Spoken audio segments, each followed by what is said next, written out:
Hi guys, welcome to our channel Pinay Mom's Blogs.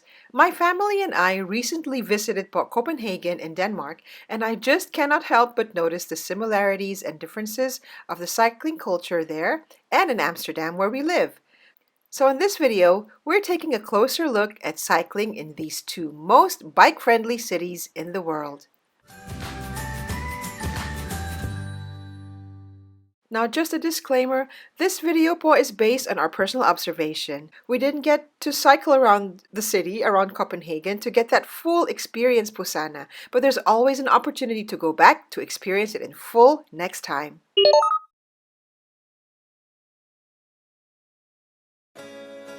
So let's talk about cycling lanes. In Amsterdam, you'll find wide separated bike lanes, even have their own traffic lights. This is great for families because it means a safer ride for everyone, especially kids.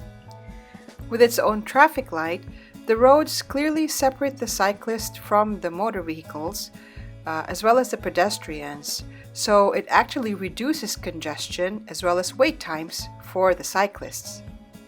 Now in Copenhagen, the bike lanes are slightly raised above the road level. We were actually very surprised.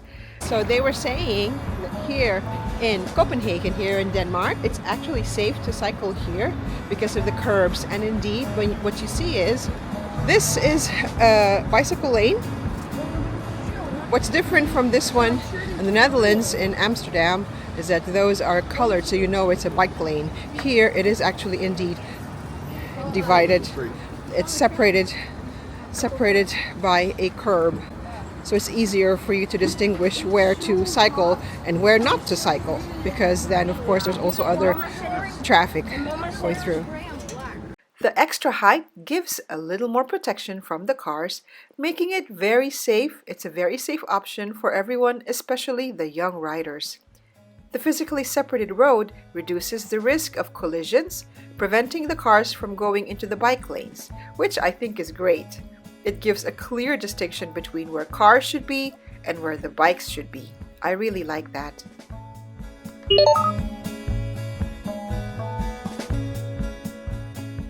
Both cities have beautiful bridges, but they're still quite different.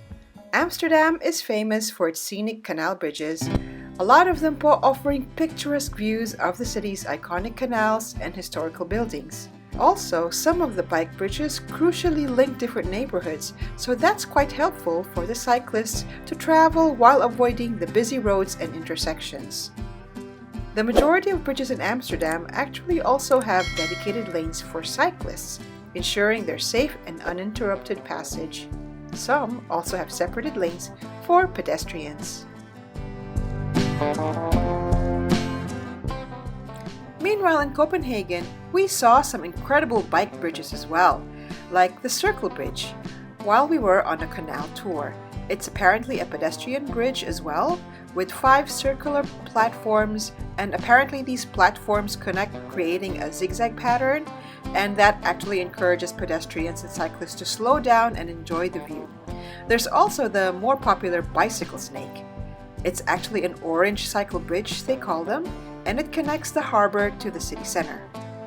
Cycling bridges like these allow for efficient and safe, as well as comfortable ride for cyclists around the city.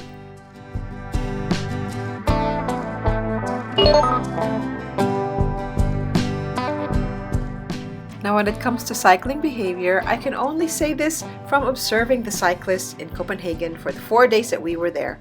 And I must say, the cyclist in the city center feels more calmer and disciplined. I barely heard anyone ringing their bike bells when approaching a pedestrian or something like that. And they seem to just stick to their lane and just quietly cycle away, which is a clear contrast to how I feel sometimes when I'm at the city center here in Amsterdam. There's almost at least once that I would hear somebody ringing their bike bell. But I have an explanation for this, of course. Amsterdammers are known for their assertive riding behavior because they're usually quick and confident in weaving through the traffic, including weaving through the pedestrians in the city. Cycling has been an integral part of the culture, and that lifelong familiarity with cycling, it translates into the high level of comfort that they have and the confidence that they have on the road. Both Amsterdam and Copenhagen have plenty of bike racks and some innovative solutions like multi-story bike parking garages and like the hanging racks. They're super convenient and easy to park your bike almost anywhere.